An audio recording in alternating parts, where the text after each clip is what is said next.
Good evening, everyone. This is your evening news recap, your nightly news podcast on all the news that I come across throughout the day, giving you my take as somebody who aspires to be a politician in the near future. Hopefully, all you guys are doing wonderful. Hopefully, all you guys are well. Today is February 4th, and it is Wednesday.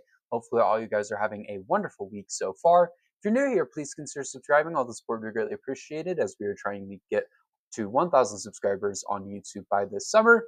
If you're on Substack, please also consider subscribing as well. It's $8 a month. All funds go to me. Helps me pay for the things that I need to pay for in my life, like my groceries, clothing, and all of that. Outside of that, though, before we start today's episode, I would just like to let you guys know that I don't believe there will be any episodes this weekend. I just don't have time to fit that in, unfortunately. Maybe if things change, but unfortunately, I don't believe I have the time for that. Unfortunately, I'm having a little Super Bowl event and, hanging out with some friends and outside, all of that. So my apologies for that, but episodes will return on Monday. Outside of that, though, hopefully all you guys are having a wonderful day so far, and let's get on into our headlines in history. Um, Today's headline is from February 4th of 1924, and it reads, Woodrow Wilson passes away in sleep, and comes at 11:15 a.m. Nation sorrows and tributes are voiced in all lands. The 28th president died the day before, the Times reported. Wilson, who led the country into World War I to make the world safer for democracy, suffered a stroke in 1919 and never fully recovered. Among his last words spoken to his wife Edith were, I am a broken piece of machinery. I am ready. Later, Wilson was discredited for some of his policies, such as resegregation of the federal government offices. Of course, that's about the death of Woodrow Wilson.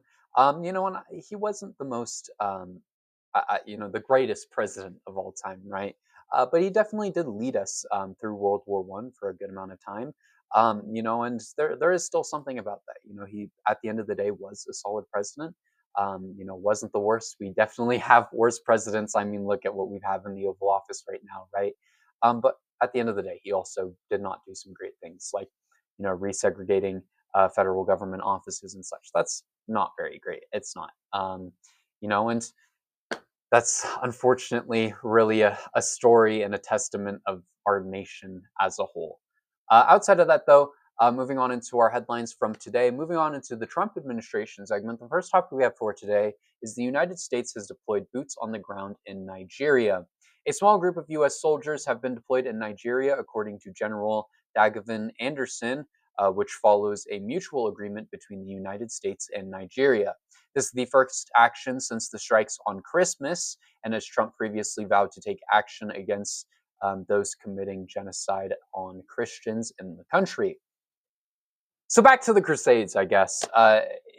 This is really a waste of time and money. But hey, I love seeing tax dollars spent to attack places without terrorists in their locations, right? For those who don't remember, these strikes that were carried out on Christmas in Nigeria were also carried out on civilian territory, according to populations from the people who are actually living there. But also, like, Nigeria is a Commonwealth nation. There is no reason why the United States needs to play a role in defending the country. The United Kingdom is a very capable country. Nigeria has direct relations to them. If they need help with terrorism, they should work with the United Kingdom rather than the United States. I mean, isn't that the whole point of the Commonwealth, right? Just to me, it's with the state of our nation right now, it just does not seem like something that we should be doing. Really, it doesn't. In other news, the Trump administration has announced the removal of 700 ICE agents from Minnesota. The Trump administration has announced the withdrawal of 700 agents from Minnesota who took part in Operation Metro Surge in Minneapolis, leading to the death of 2 U.S. citizens. Tom Homan said the removals will start immediately and include both ICE and Border Patrol. Homan said 2,000 agents will remain in the state, but claims they plan to bring the numbers down to where they were in December. They also claim to be making sure all officers in Minnesota start wearing body cams, but they should be doing that everywhere, right? Removing 700 agents is great and all, but it doesn't really fix anything. These agents are still going to go to other places throughout the country. They're not being fired. They still have a job, right? But not just that, there's also thousands of agents still in Minnesota, and that's not going to help the tensions there, right? It really doesn't solve anything. Uh, Not to mention, all of these agents should be wearing body cams. Like, it doesn't matter if you're in Minnesota, everywhere around the country, you should be wearing a body cam if you are a federal agent or law enforcement. I mean, ICE isn't law enforcement, but you get what I mean, right? Like, I mean, this is like such an easily avoidable issue, and because ICE doesn't wear body cams, it's a unfortunately it's become a common issue, and we shouldn't have U.S. citizens dying, but like if they didn't kill a U.S. or if they had a body cam on, I mean, like, what are the odds that Renee Nicole Good or anyone else who has been murdered by ICE, this year so far, are still alive, you know? And like, what are the odds that that is the case if they had a body cam? Probably a lot higher, you know? Uh, and at the end of the day, like, they need to have them everywhere. They need to have them around the country. Just in Minnesota isn't the greatest. Not all the killings are happening in Minnesota either. I mean, one of the ones that I remember right now is like the two immigrants who were killed by ICE in Portland and just left behind, right? Like, it's happening around the country, and we need to take action to make sure it doesn't happen. But also, at the end of the day, like, sure, the removal is great, but it still really does nothing. Anyways, moving on into our segment about ICE, where we have one topic for today. Steve Bannon has announced that ICE will be at voter polls for the midterm elections. Steve Bannon has announced that the Trump administration plans to have ICE officers patrolling poll stations during the midterms. Bannon said, "We're going to have ICE around the polls come November. We're not going to sit here and allow you to steal the country again, and you can whine and cry and throw your toys out of the pram all you want, but we will never allow an election to be stolen." So, why does immigration enforcement need to be at voting locations? I mean, that's like the dumbest thing I have ever heard, in all honesty. I mean, they're meant for immigration enforcement, not voter enforcement. Like, what are we doing? Not only is this insane, but it's going to cause unnecessary problems at the polls. I mean, what happens when somebody's in line to vote, right? And then ICE pulls them out of line and says, "Are you a citizen?" And then what happens when that person doesn't want to comply because they are a citizen and they legally do not have to? And ICE causes a scene at a polling location. Like, these are issues that we have seen regularly, and putting ICE in these locations isn't going to help, especially when people are already tense about the fact that they're trying to stop the midterms from impacting Trump and his administration, right? It's just, I hate to break it to MAGA, but voter fraud is not as big of an issue as you guys think, to where this needs to be the case. It is like very little cases, little dots around the country. Like, it is just not that worth it to station ICE officers at polling locations for it, because it's truly not as big of a deal as Trump and all of his cronies on Fox News and the rest of the stuff like to make it seem. It's really not that big of an issue. You have to be a citizen to vote already, right? And that's that. There are no illegal immigrants voting. And nobody is an illegal immigrant in this country. The immigration process sucks already. You're an immigrant, not an illegal one. I will stand by that. Anyone can be an immigrant. Using the term illegal is stupid to me. And our immigration process sucks. Multiple people spend years here before they get their citizenship. Like, it's a common issue. Um, Anyways, moving on to our segment about the Epstein files. Democrats have announced that they plan to force Trump and his kids to testify on Epstein. Following Bill and Hillary Clinton's agreement to testify before the House Oversight Committee with Epstein or on Epstein, um, Democrats are now saying Trump and his kids will be next. California Representative Ted Lieu said, "We are absolutely going to have Donald Trump testify under oath." Maxwell Frost, who was also on the panel, said when asked if Democrats will take advantage of the precedent set by Republicans, "It does set a precedent, and we will follow it." Donald Trump and all of his kids, everybody, in regards to who they plan to investigate and force to speak. And I really do hope that they can get Trump to testify, right? I mean, that would be great. That would be massive if they could get the sitting president to testify on his relation to the Epstein files, right? But in all honesty, I'm sure they won't. And at the end of the day, as nice as that would be, I highly doubt that Trump did or would want to do this. And even if he did, I also have a high feeling that he would be willing to lie under oath. Like, I'm going to be completely honest, I do not think Trump cares enough about that. Like, I really don't. As great as this would be, I honestly just don't see it happening. It would take a lot. And sure, maybe you'll be able to get Trump's kids in a few years after he's dead and after this whole debacle is over. But I really just don't see it happening now. I really don't. And hopefully I'm wrong. Hopefully it does. But I don't see it happening. I don't. Anyways, moving on into our next topic, a human trafficking investigation is being launched following the release of the Epstein files. Lithuanian prosecutors have announced that they are launching an investigation into potential human trafficking related to the Epstein files released, including a prominent number of references to Lithuanians. Lithuania's prosecutor general's office said in a statement, an objective and thorough investigation of the circumstances of doubtful legality, as well as international legal cooperation, is only possible if a pre-trial investigation is launched.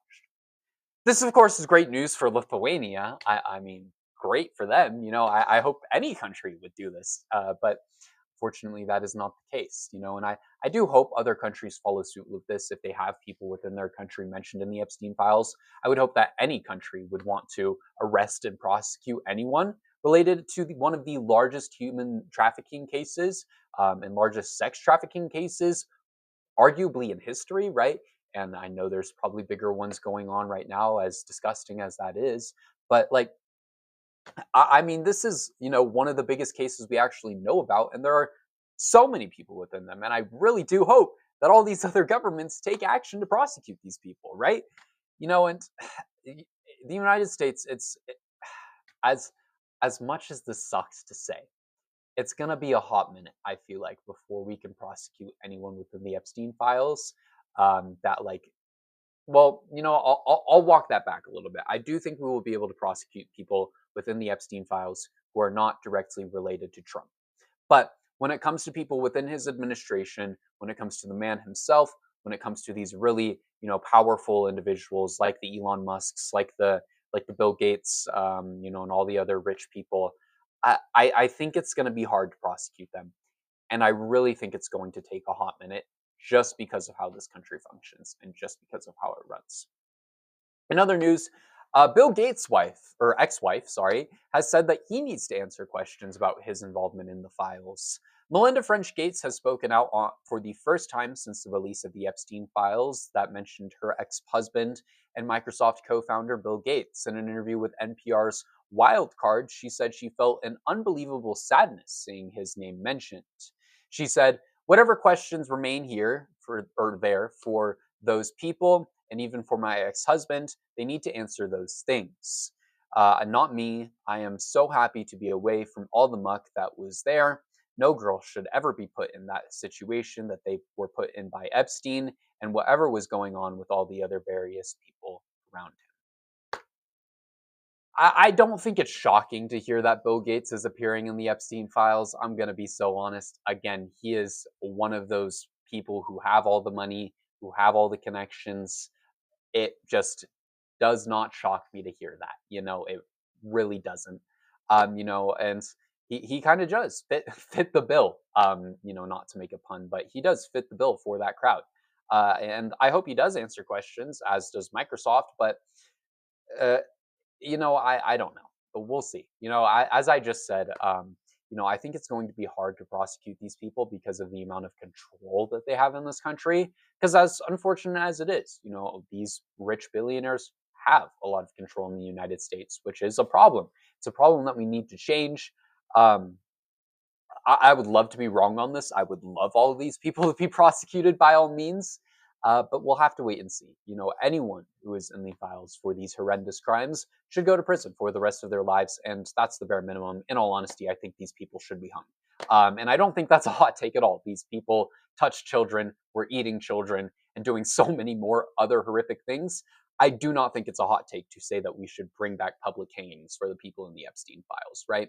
But like, hopefully they speak. Hopefully Bill Gates speaks out on this. But I think it's just going to be a while before we can get anything like this done because of the amount of control that these individuals unfortunately have in this country. Anyways, moving on into our final topic for tonight, the Supreme Court has allowed California's electoral maps to stand. The Supreme Court has rejected the bid from California Republicans to block the state's new congressional maps endorsed by voters. This allows California to move forward with Prop 50, and this could potentially give Democrats up to 5 new seats within the state that are currently held by Republicans, of course. In a post on Twitter, Gavin Newsom said after this ruling, Donald Trump said he was entitled to 5 more congressional seats in Texas. He started this redistricting war. He lost, and he'll lose again in November. This, of course, is big news for California in the midterms, and combats what we're seeing in Republican states. And this time, it was approved by voters, which is really a big deal. And I'm glad that the Supreme Court ruled in the favor of the voters because it is a big deal that the voters voted for this. Like this is us supporting democracy as a country rather than being like all the red states and just forcing it onto their people. I mean, that's what Texas did. And all the other states who have redistricted that are on the Republican side have also forced it on their people, whereas all of these blue states have done the exact opposite, right? They've let their people vote on it, which really says a lot. It really does. Not just that, but that's a big deal. It really is. Good for California. Good for this ruling. Outside of that, I think that's all I have for today. So thank you all for watching today's episode. I hope you all enjoyed. It's definitely been a very interesting day in the news world. If you're new here, though, please consider subscribing. All the support would be greatly appreciated as we are trying to reach 1,000 subscribers on YouTube by this summer. If you're on Substack, please consider subscribing as well. It's $8 a month. All funds go to me. Helps me pay for the things that I need to pay for in my life, like my groceries, clothing, and all of that. Outside of that, though, thank you all so much for watching today's episode. Truly do hope you all enjoyed. And I will see you all in tomorrow's. Later, guys.